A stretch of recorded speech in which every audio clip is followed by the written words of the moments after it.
โอ้มื้อนี้มาบ้านอันโมเล็ดเด้อนี่เด้อเบิ่งแม่ป้าตุนอันนี้มันงานยังเล็ดลงบ่มึงดูตัวมีแต่อาหารแซ่บๆแต่ว่านี่มึงดู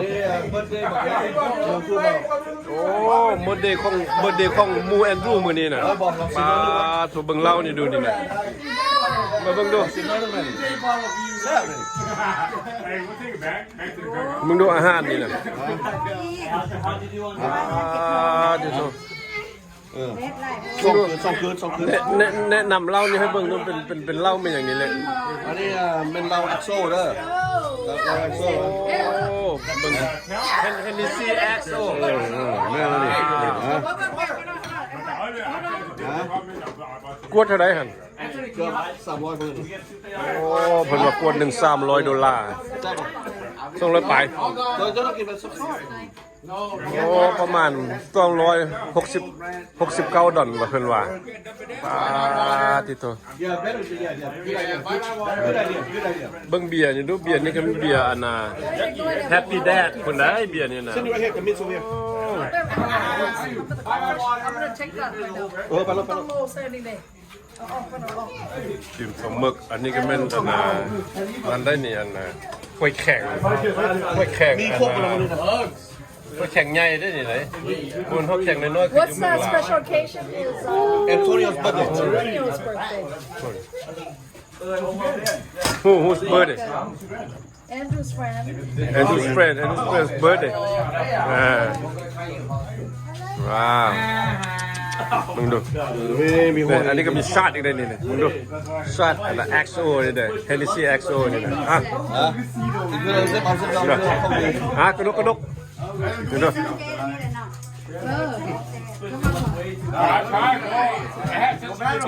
Wow.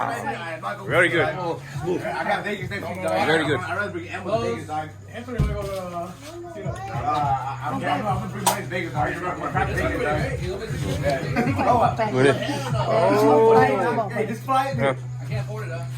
อันนี้ก็กุ้งถ้วยล่างนี่นะคอฟฟี่ที่เอามาอบใส่สลีโอ้หอมงวยไปน่ะ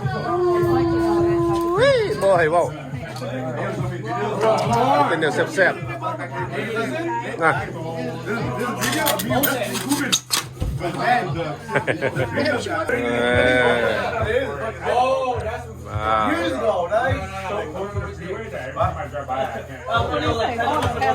เด็กน้อย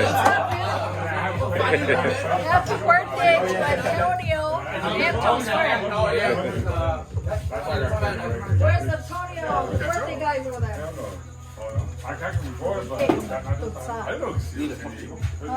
Where do I go get the coffee? Oh, I have ice cream.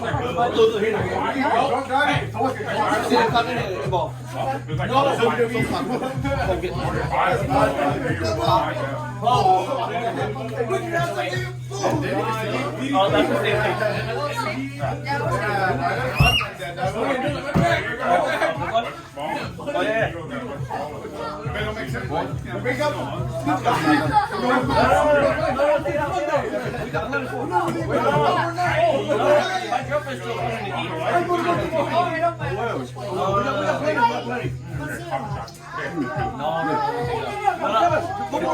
Oh, it's not mine. It's not mine. It's his.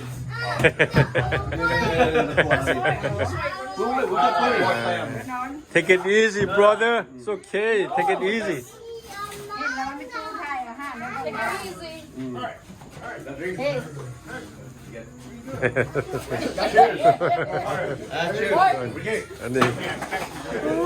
อันนี้เหี่ยใหญ่ดิเหี่ย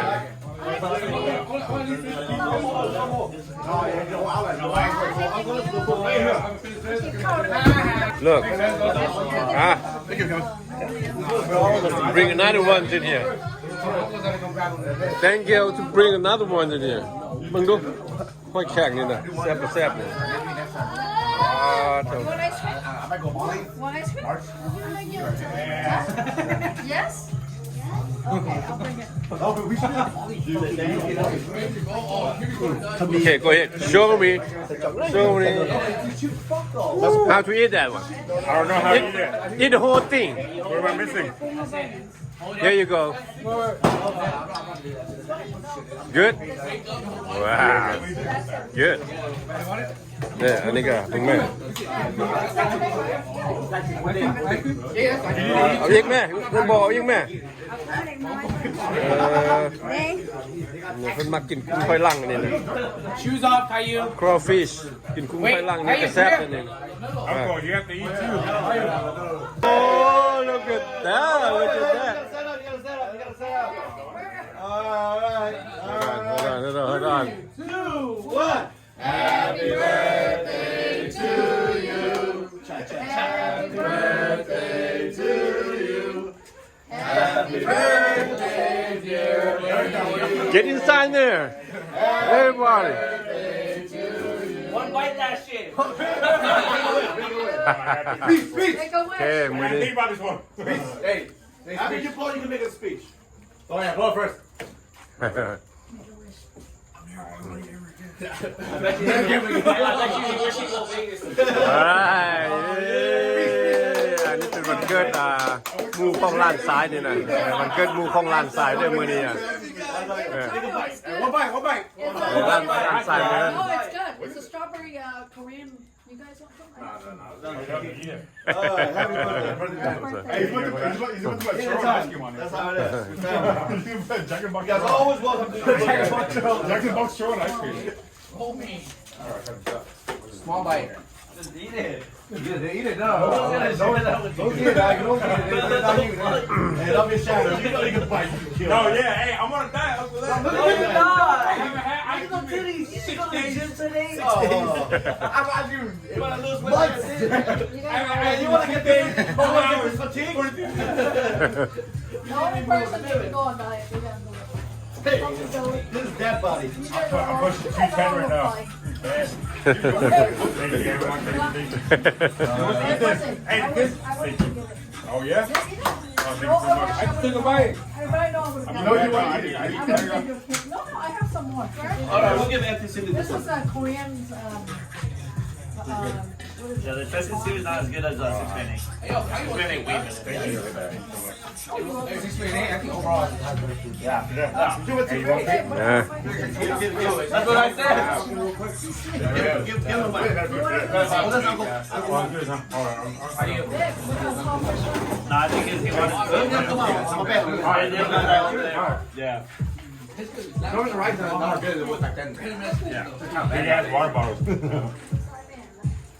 Yeah, I'm walking. พวกนู้นเนินน้ำตกนะปลาเถอะคุณอันนี้ตอนเดิกได้นี่เนื้อน้ำตกได้นี่ มาเด้อ โอ้สุดยอดแล้ว มาเด้อมาเด้อมาเด้อ มึงดู มาเด้อ สุดยอดมันบ่บ่อยบ่มันบ่ สุดยอดสุดยอด เมาแล้วมีแต่ผู้เว้าบุยผู้ฟังเลยบาดนี่ มันมีของกินเยอะๆหลายพวกนี้ From now on, only Uncle Larry. อันนี้นี่ right เตาบาร์บีคิวนี่ I'm serious. I'm not วอร์มอัพตลอดเลยนะ He grilled it perfectly. And from now ผู้กิน on, ก็ only Auntie ผู้กินก็เมาผู้ทายก็เมาถ่ายรูปดอกว่าผู้ทายวิดีโอนี่ก็เมา Auntie, she's in. Uncle Larry. อันนี้บ่เมาหยังอันนี้เมาอันนาเมาน้ำนี่น่ะเมาพุง แซ่บแซ่บ นั่นคน มากินนะแม่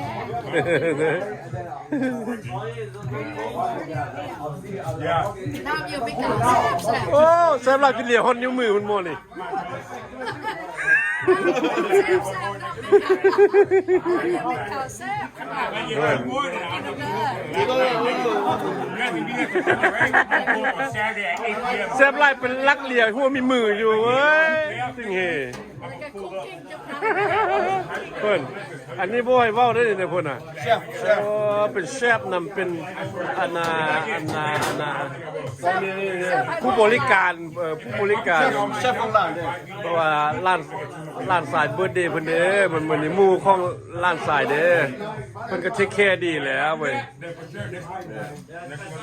คนนี้ก็สู้ปุ๊บเลย เพิ่นแน่ สู้เลย อันนี้มัน third round แล้ว third round First round, second round, this is third round.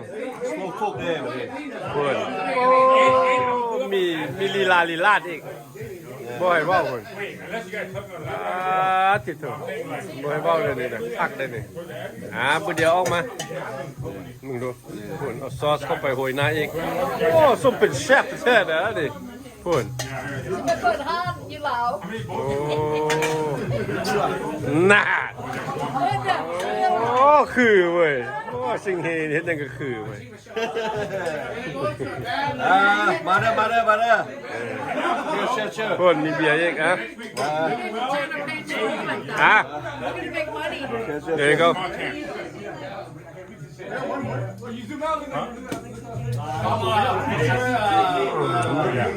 ว่าแนะนำเบียร์ได้ด้วยเบียร์ยังแล้วก็เป็นสปอนเซอร์จังใดก็แนะนำบ่แนะนำเบียร์พี่นะเบียร์เบิ่งดูยี่ห้อหยัง ไม่ก็ไล่ออโต้ไลเดอร์ เป็นสปอนเซอร์ฟีฟ่าเบิ่งดู ฟีฟ่า โอ้ย ฟีฟ่า ฟุตบอลโลกปี 2026 ได้นี่ได้เป็นสปอนเซอร์ใหญ่ที่สุดได้นี่ได้โอ้บ่ให้เว้าอันนี้บ่ได้เงินจากสปอนเซอร์ฟีฟ่าหรือว่าเบียร์ดอกอันนี้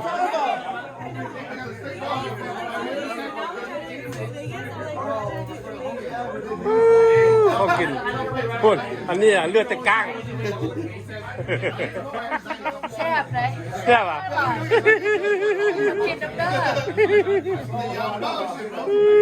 กินน้ำเด้อ มาเด้อกินน้ำกันเมื่อทุกคนเด้อนี่นะโอ้แซ่บหลายอาหารนี่ บ้านเดลญาเบอร์เดย์ของลูกของหลานชาย อยู่บ้านย่าวะนี่ บ้านยา บ้านแม่ผัวเนาะบ้านย่านี่น่ะบ้านแม่ย่าบ้านแม่ของผัวโอ้มาแล้วบ้านนี่เอ้าหมดไปแก้วนึงแล้วอันนี้มาเมื่อกี้อันน่ะแอ็กโซนี่หมดไปแล้วทายเอาแล้วนี่ทายแล้วหมดไปแล้วอันนี้ VSOP บัดนี้แอ็กโซหมดไปแล้ว VSOP มาบัดนี้หมดไหม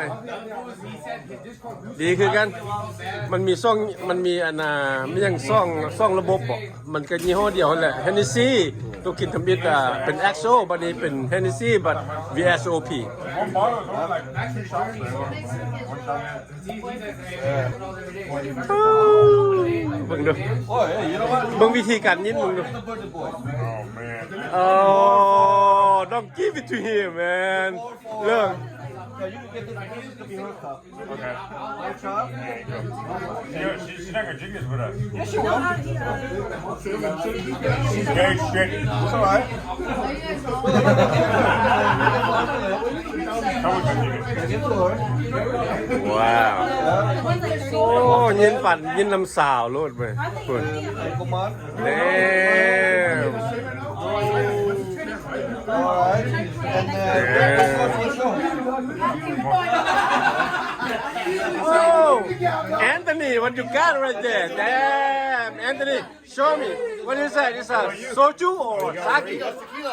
Tequila, yeah, Macarena.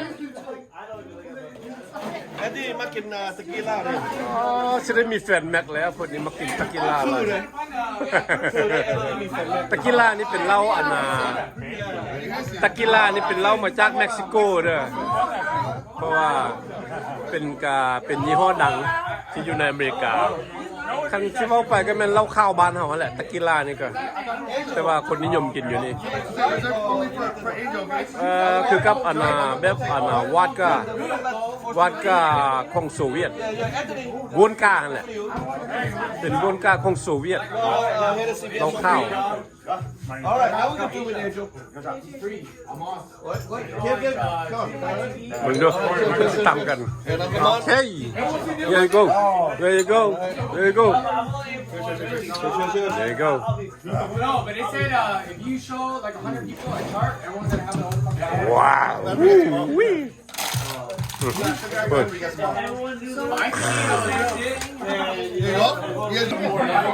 วันนี้หม้อนี้เริ่มเปิดเพลงแล้วนะบัดนี้เพราะว่าพวกนี้นั่นกินเบียร์มีแต่ลมกันเนี่ยบ่คืออยู่เมืองลาวนะเมืองลาวแล้วมีกินเบียร์ฟังเพลงร้องเพลงคาราโอเกะแต่ว่านี่รวมกันลูกเดียว รวมกันลูกเดียวพวกนี้น่ะ So it's easy. Pre-check, let me บ่ see. สนกับเสียงเพลงบ่สนกับอันน่ะฮ้องเพลงดอก รวมกันลูกเดียว 11, so Huh? leave 10:30. เอาแม่ดีเจป่ะเนี่ย Okay, okay. โอ้ล่ะ You guys should get see. Hook it up เพลงลาวเด้อน่ะ Do you guys travel?โอ้ Yeah, I'm trying to do other shit. They deny me. ดูอันนี้ก็กำลังสิแซ่บเขากำลังสิเป็นน้ำตกแล้วนี่อุ้ยพุ่นน่ะ DUI is one of the worst. Even Canada But I won't take found you. out NPC, when you travel international, all they Nah.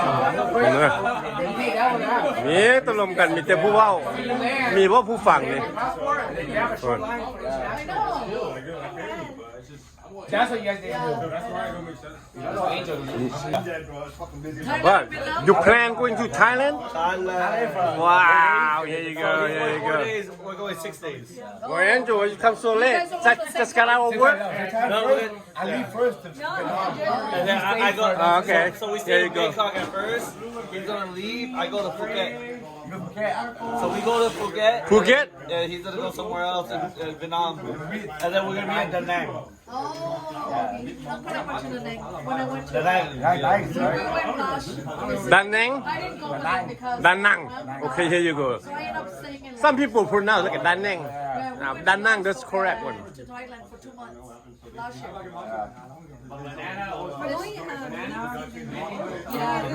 พวกนี้เป็นคนเวียดนามเด้อพวกนี้ Hey, hey, hold on. You guys speak Vietnamese? Yeah? Okay. But she does, right? If I can say Jim Siu, you know that's Yeah, a little yeah. That means a little bit. Little bit, huh? Wow. So I went to Van Dao in Vietnam. Van Dao. Yeah, this guy been to Vietnam already. Van Dao. Hey, tell them. It's like Hawaii of Vietnam. Hey, hold on. Tell them how you cross the street. How you cross the street. Tell them. I cross the street, I call a scooter.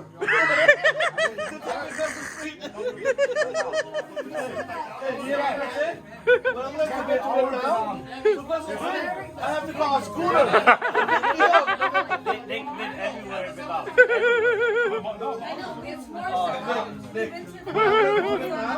It's like, to cross the street, I'm left, I call a scooter. You can't walk.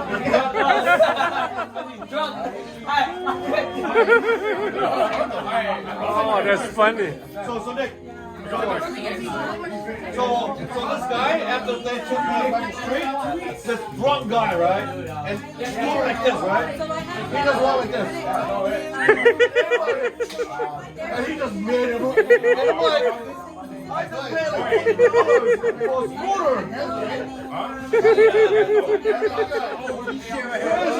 You're a man. It's crazy.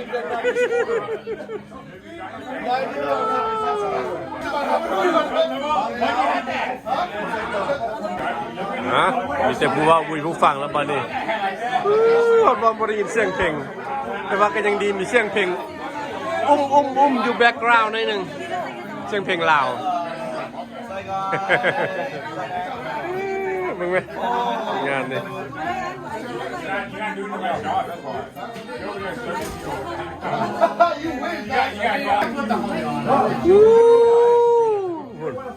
เกียงแซะเดี๋ยวนี้นะปลาดูน้ำตกนี่คุณน้ำตกนี่บ่ให้เว้าเลยเนี่ยคนแกมไปเรื่อยๆแกมไปเรื่อยๆเมื่อคืนนี่ออนไนท์ร้องแล้วมื้อนี้ออนไนท์ร้องแล้วเบิ่งไหมเด็กน้อยนี่ก็เป็นกลุ่มอันนี้ก็พออันนั้นก็พออันนั้นคนนี่แต่ผู้เว้าบ่สนใจเพลงไหนนี่แต่ลมกัน ในการนี้ผมส่งเพลงทุกคนก็ยังเดียว ได้ลมกันเขามีจะฟังเพลงแล้ว เพลงนี้ก็อุ้มเป็นแบ็คกราวด์หน่อยนึงก็โอเคม่วนๆฮู้หน่อยนึง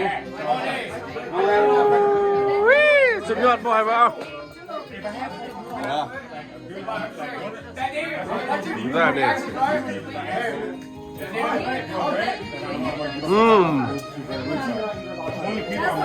ว้าแซ่บมาเด้อแซ่บเด้อโอ้ปิงซีนนี่แหละแซ่บหลาย จริงๆนี่อันน่ะบ่ถ้าตำซอสบ่มีซอสก็ได้เพราะว่าเพิ่นมักอันน่ะเครื่องหั่นน่ะตัวอะไรเพิ่นว่าเพิ่นเป็นมีในผู้นี้ได้เป็นคนเฮ็ดหั่นน่ะซีนตัวนี้น่ะแซ่บเพิ่นมีอันน่ะรีซิปีเพิ่นส่วนตัวเพิ่นเป็นข้อมูลเคล็ดลับเพิ่นเด้ข้อมูลเคล็ดลับรีซิปีเพิ่นเฮ็ดนี่แซ่บโอ้ผู้มากับตอนดึกก็ยังมาพุ่นเมื่อไหร่พุ่นอุ้มลูกมาก็มี Hi welcome come on in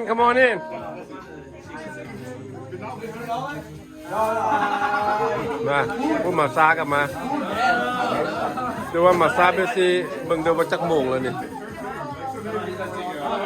โอ้ใกล้11ใกล้สิฮอด11โมงอยู่นี่บ่สนกับโมงแล้วมีแต่เวลาแล้วก็มาโลดนี่เบิ่งแม่ลูกน้อยซำใดก็ฮอบลูกฮอบเต้ามาหมด